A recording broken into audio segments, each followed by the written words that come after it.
We're live. What's up, everyone? I know it takes a couple seconds for people to get on these lives, so we're going to give you guys a moment to hop on. I'm super excited to have Jason Fredericks on tonight. Appreciate everybody. I know it takes a couple seconds for people to get on everybody on, so we're going to give you guys a moment to hop on. I'm super sorry about that, guys. It was looping back. So anyway, I'm super excited to have Jason Fredericks on tonight. He has been tremendous in regards to the social media industry. Y'all may know some of the people he manages, Kev on Stage, Miss Kev on Stage as well. And tonight we get to glean some of his knowledge and expertise in that area, especially how he's been doing, utilizing obviously with his platform, but also, you know, how is social media actually helping us in regards to the social justice and racial equity, equality, some of the things that we got going on, man. So Jason, man, thank you so much for your time, man. If you want to take a moment, introduce yourself, that's cool, and we can jump in. Man, I don't know how to introduce myself, but my name is Jason Fredericks. I am currently a business manager and a producer. Father, husband. And I say currently because when you're a creative, you wear multiple hats. Mm-hmm. And so that's why I say it like that. And sorry, I was sharing. I want to make sure I share this to all. No, I appreciate that. And so that's how I would introduce myself. Really, at the end of the day, I'm just a person just like everybody else that loves doing what they do, and willing to meet new people, talk, and hopefully have a good time. Hopefully give people something that they want to hear, so they can take something from this and apply it somewhere, or have a great civil conversation in their own house with their friends and their families. That's facts, man. I appreciate that. I appreciate you even making your time available, and that the perspective that people like me have, right? I use social media. I'm not. I don't have thousands of followers or a million followers. If I was The Rock, I don't know. I want to say I'm close to getting his body, but but I do also know that like people in your position have a platform to say almost anything, but then can you, right? Right. And then you have all of what's going on right now from a social justice standpoint. And it's like, and as a Black man, a father, I mean, I don't know. It's just, and you're a businessman. Like, how have you been with kind of like trying to reconcile all of this? You know what I mean? Like, how's that been? Well, I'll say this, just speaking to, the average Black American male, right now, and just everything that's transpired over the last several months with the social unrest and everything. I'll be honest, for me, it was tiring. Tiring, man. Like from a standpoint of understanding where we are in this world, as far as Black people, and then just feeling like we are fighting an uphill battle, that even though we do see little bits of change, it's not enough change, and it's not going to happen very quickly. It's going to be a process. So it's almost like, if we want our next 10 to 15 years to be okay, we have to do things right now. Mm-hmm. And I think that's the tiresome part, seeing another Black man die at the hands of the police. It's tiring, man. Yeah, it is. It's really mentally exhausting, because I think all Black people can understand is like, how does it keep happening? Mm-hmm. And why does it keep happening to us? Like, didn't these officers learn from the last group of officers that didn't learn from the last group of officers that let something happen? And why does the narrative seem to be the same all the time? And if I'm honest, for me, it's just it's tiring. I don't like watching the videos. Yeah. You probably won't catch me sharing the videos unless it's just something so outlandish that you know you got to see it. But and then another thing is, you know, my kids follow me too, so sometimes I don't want them to see that stuff, even though I know they can get it from other places. But you know, just me sharing it in general, they usually look at what dad posts, and Yeah. so you know, but it's like I find myself, just if I'm being transparent, you know, we're gonna have a civil conversation. I think sometimes I have PTSD from some of this stuff because I cannot watch all the videos, bro. I from the stuff that I'll be like, I can't watch another thing. I'll try to cut the video off before it gets to the part to where something happened. You know what I mean? So that's how I've been. You know what I mean? That's how I've been. I've been a little bit more on edge, especially in my own personal life, like when I'm outside of my house, when I'm going to the store, when I'm at the gym, when I'm, you know what Right. I mean, just kind of around that. It does heighten my nerves from my own children and myself, and that's just the truth. You know, that's just the truth about that. Yeah, I'll tell you, I didn't, you know, I had it's funny you said PTSD. I had thought about that too about a month or so ago. I was like, are we like walking PTSD or something? Like, I don't even know what to really call it because, you know, I haven't seen the video either. Right. The stills were enough for me. Like when I saw the still, I was like, I can't watch. And then when I saw it was like 8 minutes and 46 seconds, I was like, there's no way I'm gonna watch all of that. Right. You know, and so I stayed away from it. And I know that there's a lot of like what's the word? There's a lot of controversy around like, you know, what actually killed him, what was he doing, and also Right. and I'm not saying that's not important, but my thing is it's like seeing your own image on the ground. You know what I'm saying? You're like, I'm not really feeling that. I'm not really feeling that at all. And I thought it was really insightful what you just said about your kids, like watching what you post. It's almost like you don't want to be the plug, right? So Yeah. Yeah. you don't want to feed your kids, even though you know they can get it from someplace else. You don't want to be the source.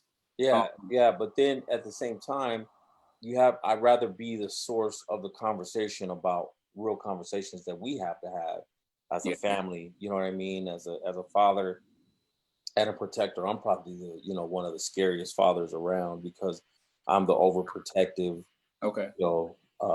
person. Like, I'm probably like more overprotective than anybody in my family, just because I probably, and I'm just being very transparent. I just probably worry a lot because I think one of the things as a parent, you always want to make sure that you're providing and protecting, even as a man. And if there's situations, a lot of these situations, I feel like I cannot protect from. You know what I mean? If Yeah. the situation arose that I wouldn't be able to protect my child, so then for me, it makes me want to coddle them or keep them under my wing a little bit more, but it might cut off their growth. But I'm like, well, I'd rather keep you alive if that means cut off your growth. So if I'm honest, I have to wrestle with that a lot. But that's the traumatic experience of dealing with this day and age and what's happening. And too many times we've seen people that weren't even doing anything and they still end up on the wrong side of death. And so Yeah. and then you can't come back from that. No. Some stuff you can't come back from. It only takes one time. You know what I mean? So and that's it. So it could be your first brush up with the law. It could be wrong place, wrong time. So you want to cut out those as a parent. You want to cut out as many opportunities for something random to happen. Right. To your kids. Yeah. Yeah. And you know, it's so wild because the one thing I love, first off, I mean, you obviously love your family, no Yeah. questions asked, like at all.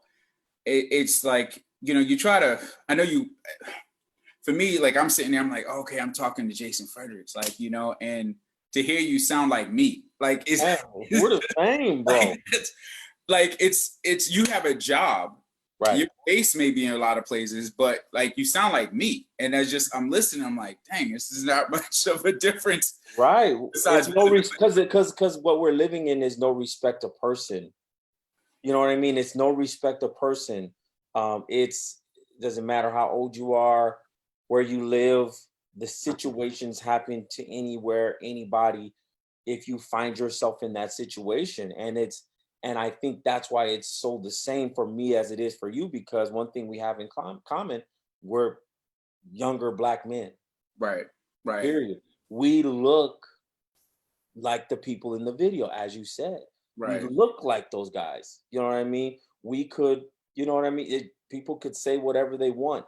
That people could judge. I mean, they could judge us for the car we drive.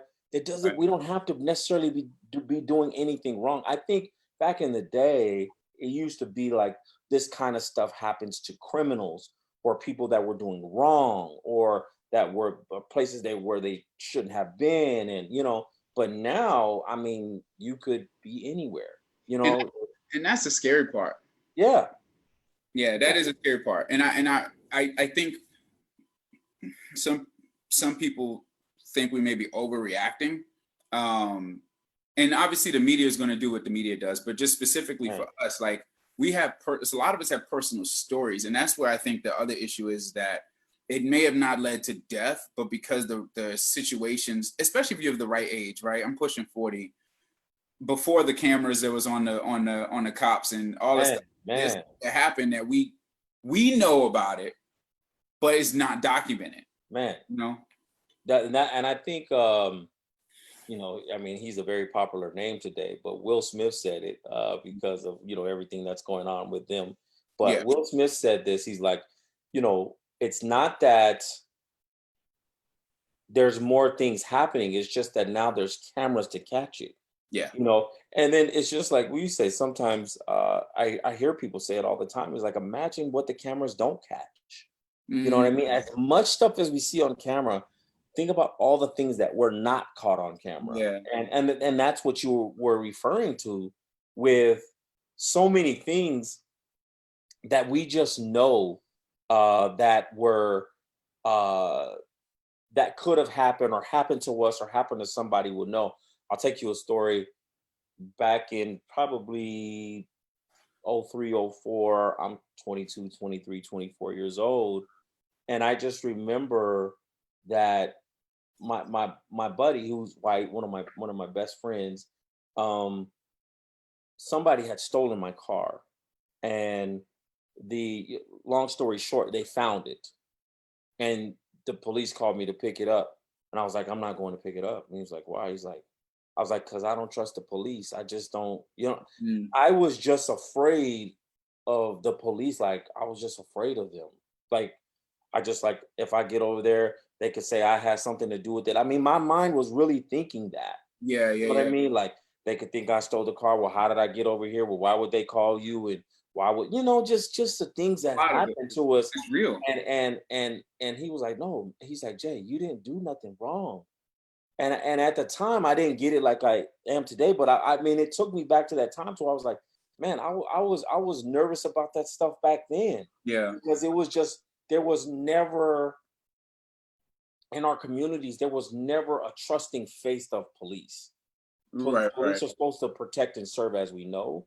But it's like, we never had the officer that was like, stop, we're in the middle of the street and we're playing ball, and they stop and say, hey, how you guys doing today? Yeah. How's your mom? It wasn't like that.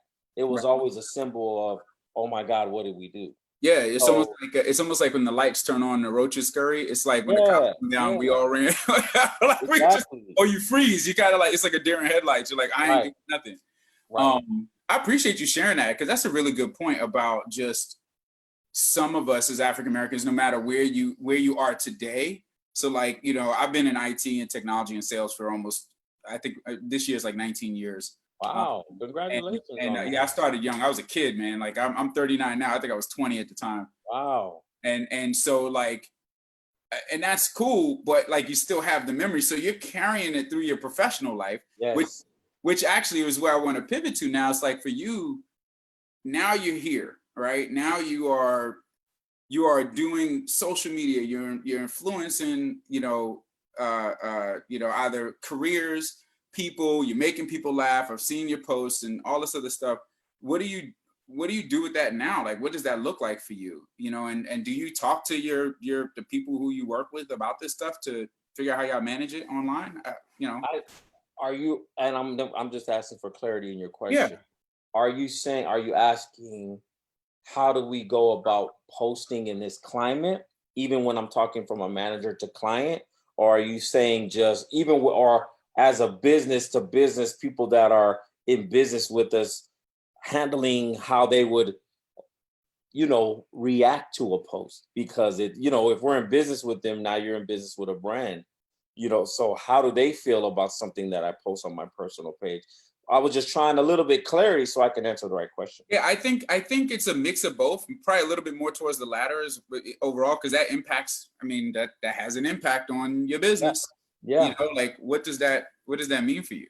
Well, I will say this. You said something at the top of the conversation, maybe when we were off. It was like, you have a platform, you can say what you want, Right. but can you?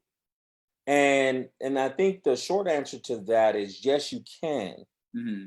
But the B part of that is, but you also have to take the results of posting that. Mm-hmm. You know what I'm saying? You also have to take what comes with that, because you are taking a stand. It is your platform. Nobody controls it but you. But at the same time, people control their choice from dealing with you. Yeah. Based off that stance. And so, it's not that anybody wants to be silenced or used, or I don't, any influencer I know, at the end of the day, they're going to stand up for what they believe. But at the same time, nobody wants to mess up their money. And so, and here's what I mean by that. Brands are in business with you because they saw your brand, they liked your brand, they liked the face of your brand and what that represented to them, and how there would be synergy between both businesses. Right. Right. And so, and then, also access to your platform and the type of audience that you bring and what you're saying, how you're saying it on a consistent basis. So Right. once that changes, and you take a hardcore stance on something that doesn't align with their core values, they are then, at liberty to pull away. So it's like you make a moral choice. You know what I mean? Some stuff, I don't think it's necessary to touch everything that happens in the public. You know Mm-hmm. what I mean? Mm-hmm. I don't think I think it's unnecessary. I think at first, like if we went back all the way back to the protest, Yeah. at first, the protest in my world, if I'm honest, would be touch and go, because it's like, yeah, I'm with the protest, but once I stand on it and I say that, then it could affect things. But what happened was America, as a corporate world, stood with the protest. So it was almost like you need to be standing with the protest, but you weren't doing it for that. It would just made it okay, because it's like if you didn't have if you weren't saying Black Lives Matter as a business, then it was like you were against Black Lives Matter. Does that make sense? It was like if you weren't speaking on that, then you were trying to say, well, all lives matter. That's what you're saying, and you didn't want to be on the wrong side of that. Yeah. So when you're coming back down to our level of things, it's like, you have to be careful with your politics, and that's just the honest truth. You have to be careful with your politics, but at the same time, there's a belief system that I'm a Black person, Yeah. that lives in this country, that potentially goes through some of the similar things that we're seeing happen, and that I'm standing up for that. And I think that's where the business to business relationships are saying that's okay to do. You know, I'll give an example. One year, maybe a year and a half, 2 years ago, a company wanted to do business with us. Of course, I won't name names, and it was a good amount of money. We were happy about it, And one of the things they said was, if you have any any anti-Trump messaging, we have to ask you to remove it.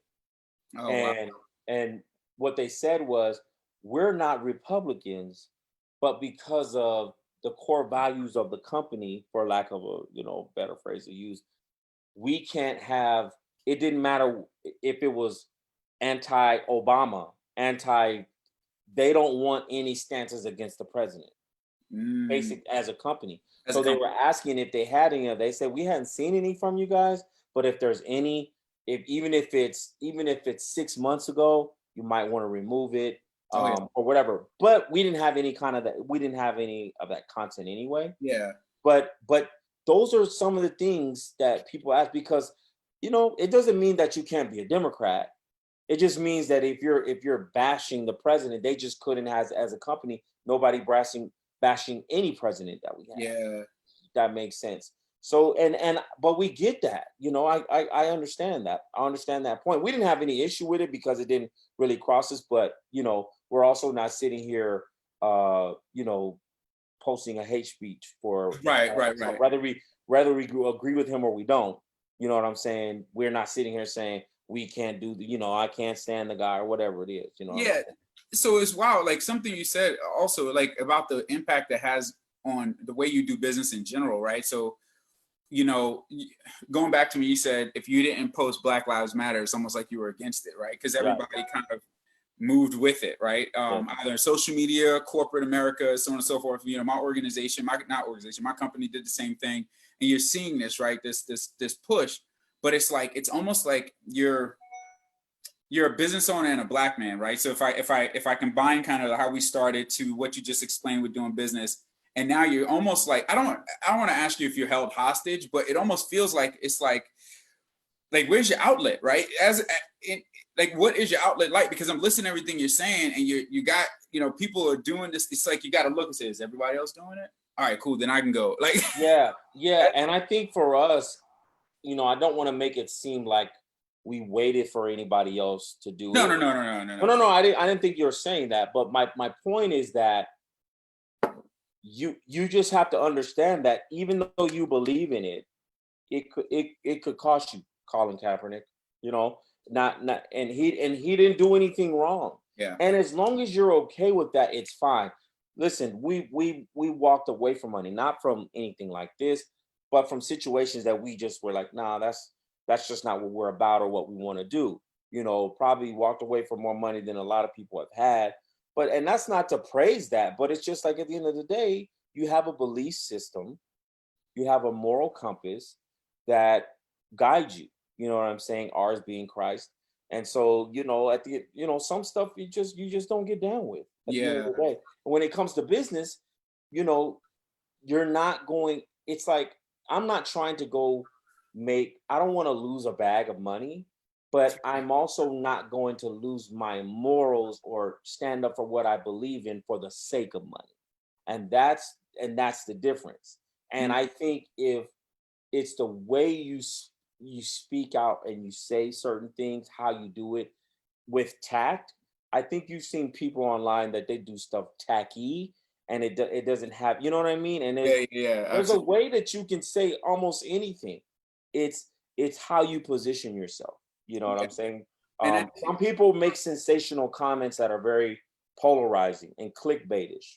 Yeah, just to get your attention, just to kind of get a rise out of you. Exactly. Yeah. We're not gossip columnists. Right. And so it's like, so then, kind of sliding a little bit then, and this is probably more of an opinion situation, not necessarily like obviously we're just two people out of several billion. Right.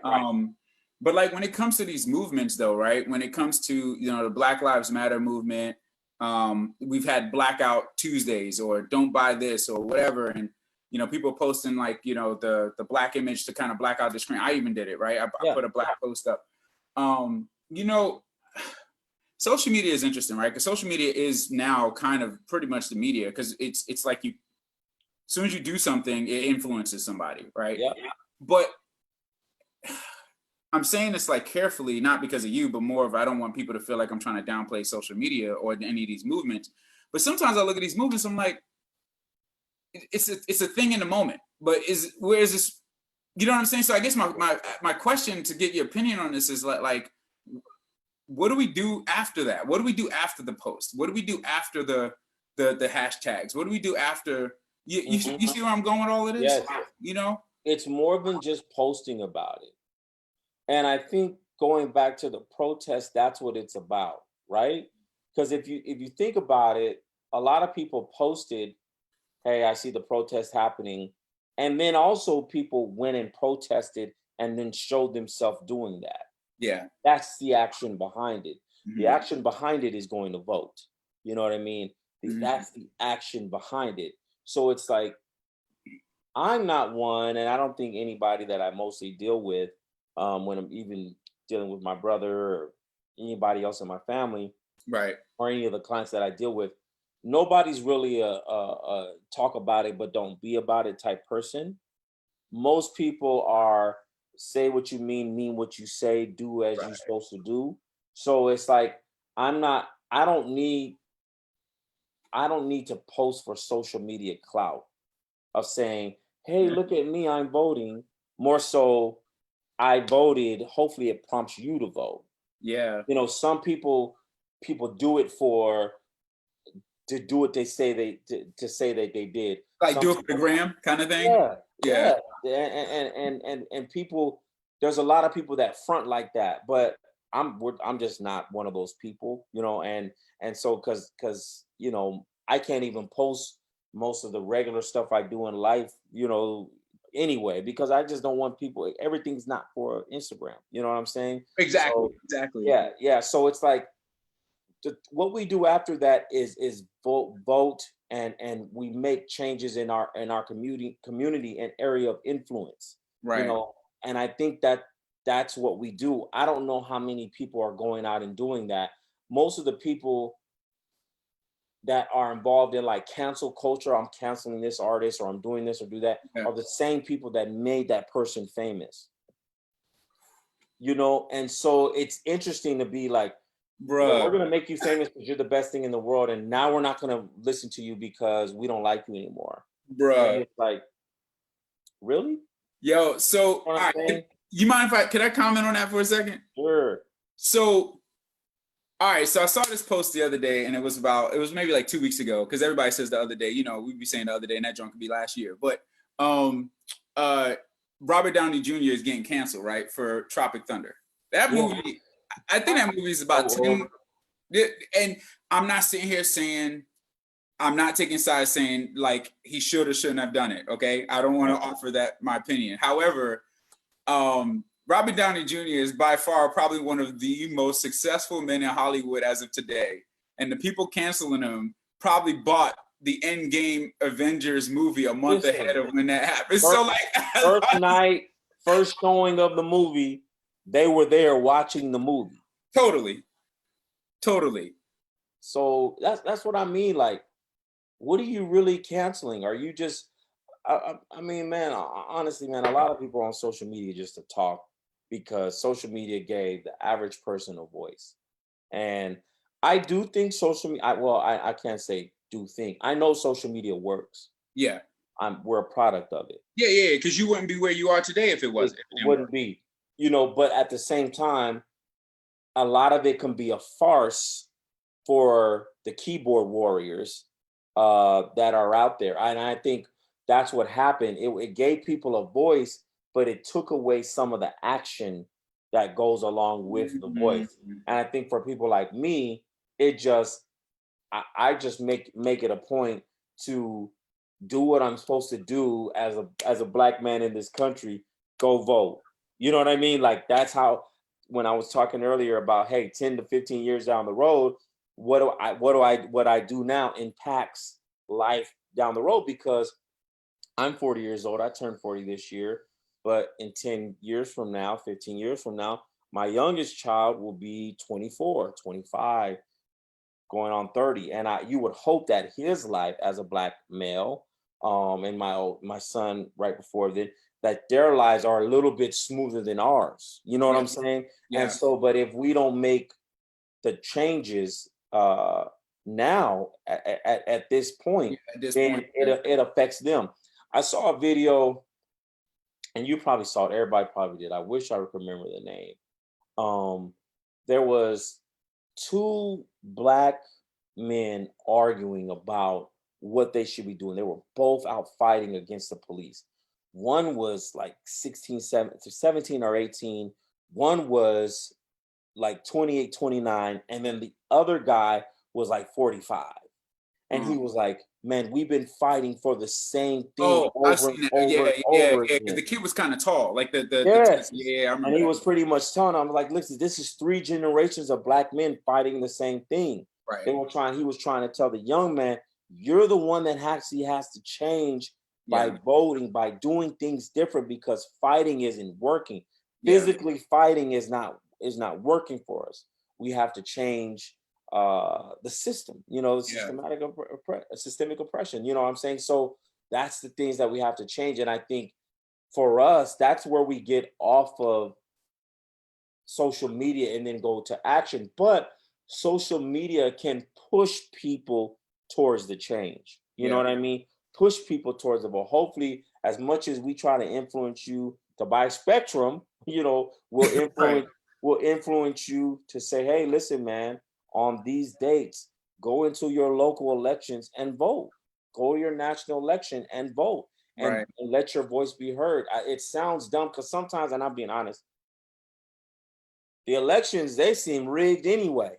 Right. They have that feel to it. Yeah. They do, but like, if that's the system in place, we're not going to overthrow it. Our country isn't going to have some coup.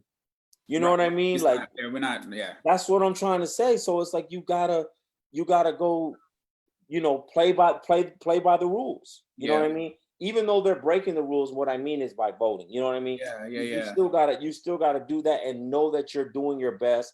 You're instilling it in your children. You're passing it down. If you can talk to your neighbor about it, whoever that be, not necessarily your neighbor, like right next door, your neighbor, your neighborly man, your fellow man, your common man that you see, and work your area of influence. I think that's where the change comes, man. You got to give people a broader mindset. A lot of people don't have an open mindset about things, man. I listen to some people talk, I'll be like, y'all are so lost. Y'all ain't never been nowhere in your life. I got to understand there's more to the world than where these 25 square miles that we live in, because that's where we live, and we go to this store and we go to this gym and we go to this mall. The world is so much bigger than that, you know?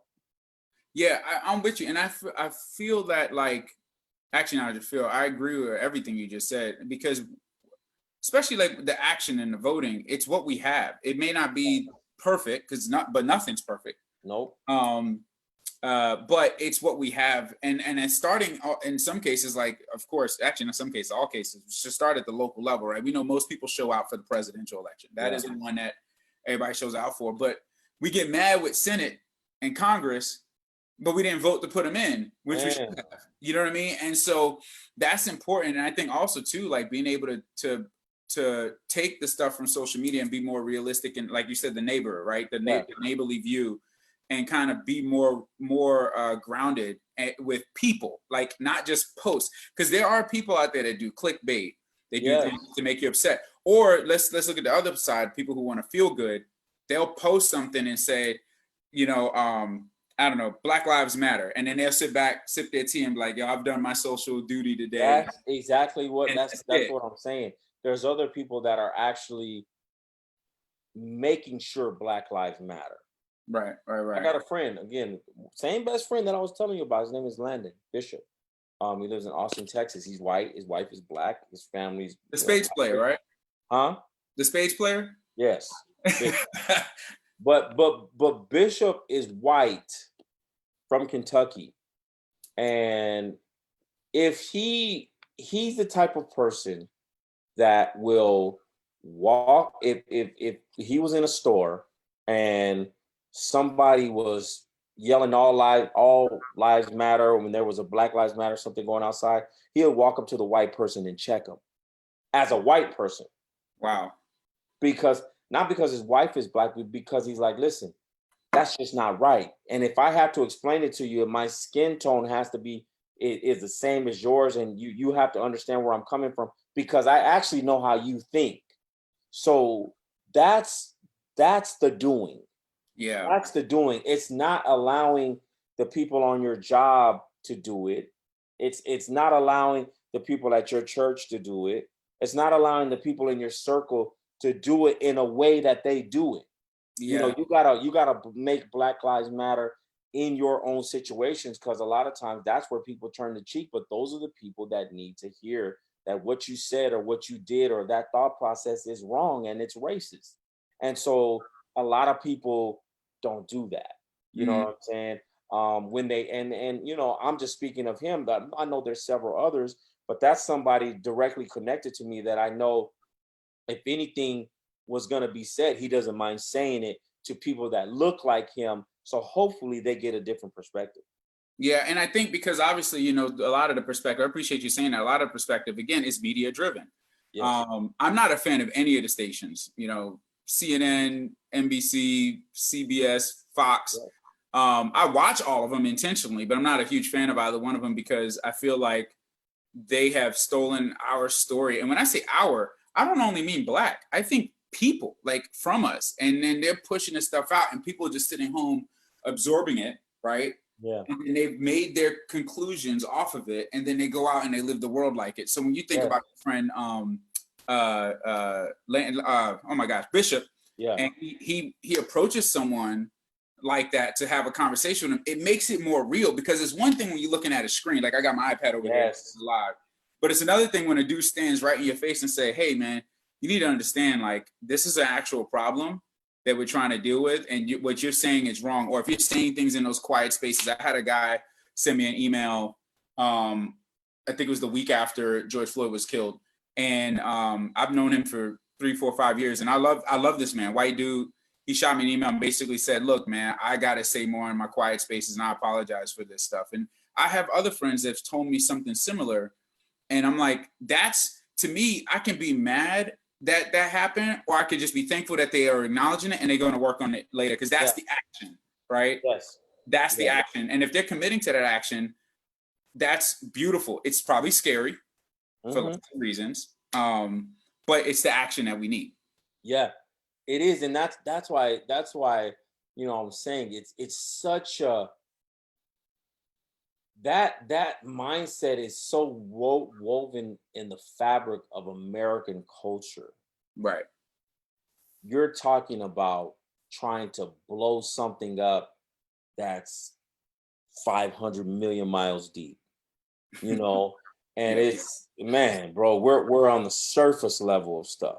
And that's why I think we should be, I don't want to say patient. This is not going to probably be popular to my fellow African Americans. I'm not trying to say we should be patient, but it's like we need to squeeze out a little bit more. Like we got some more, we're tired, but you got to squeeze out more. We have to, because I truly believe white, whatever the race is, Asian, Hispanic, whatever, I truly believe there's genuine people out there that want to help and they want to understand, and we have to give more. We have to, because I think that this time it seems different. I will admit, like this time it feels like I could walk outside right now and say something to a white dude, and he's literally gonna be all ears, just like.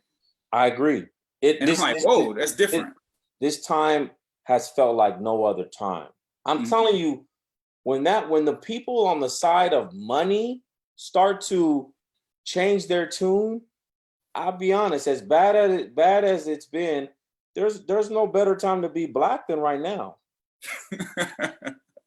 I get your point. Man, you know, that stuff is happening, but at the same time, the stuff that is changing is benefiting for the benefit of Blacks. Right. So you might be the token business loan.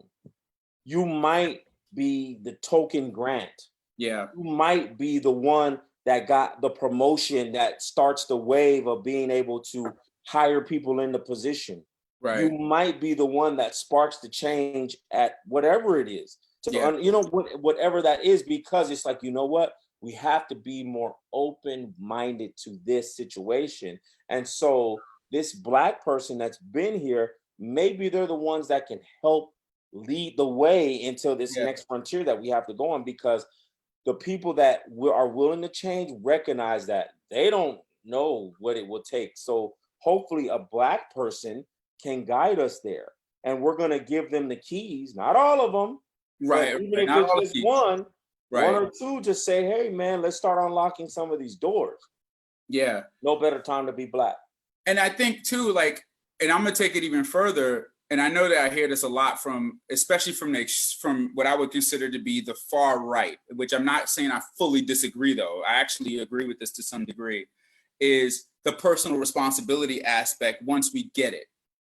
Because it's like I don't know if you remember, like when Barack Obama became president, in some cases we were like, look, man, bro, if you ever mess this up, we ain't gonna have a black president for another 50, 60, 70, 80, 90 years. So right.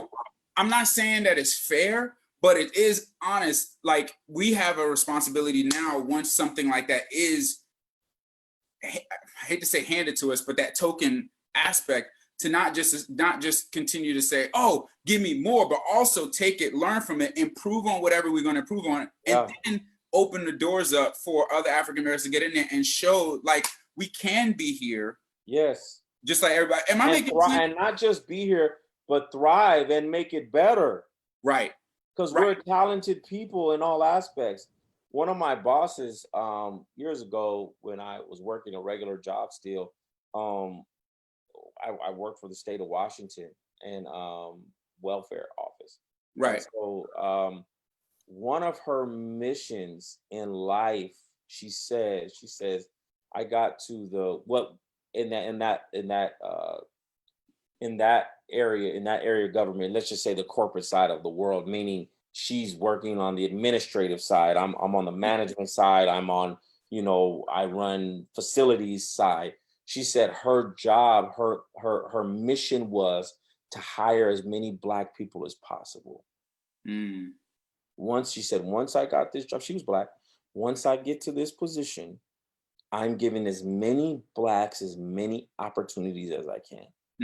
Because one, we deserve them, but two, I've also seen white people give every opportunity to everybody white that they could. And they have a leg up on us. And it wasn't necessarily, she wasn't calling it a racist thing, but maybe just more of a pro-Black thing. And so we can understand that we need people in positions with us, working with us to understand us. Because one thing, as a young Black male, I feel like these people did not understand me nor care to understand me. Even though my work performance was great, they didn't like my personality because I was charismatic and I was young. Just different. I'm just young. I'm just a young Black guy. I dress nice. I have a haircut. I'm cool. I can talk to people, whatever. I have a life outside of this building. Majority culture will always make what stands out uncomfortable, right?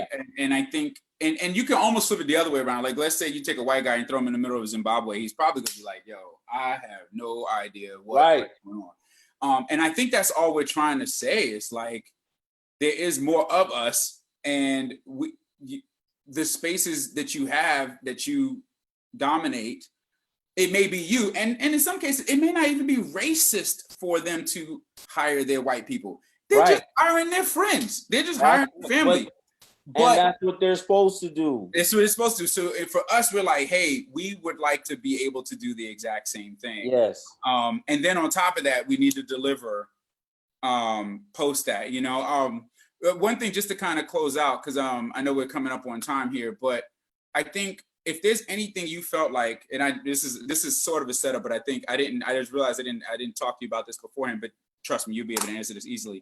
If you feel like there's anything you felt, and you could take a second to think about this, that you would want to share with people when it comes to social media action, who you are, the stuff that you're exposed to, and the realities of, like, okay, I am human too.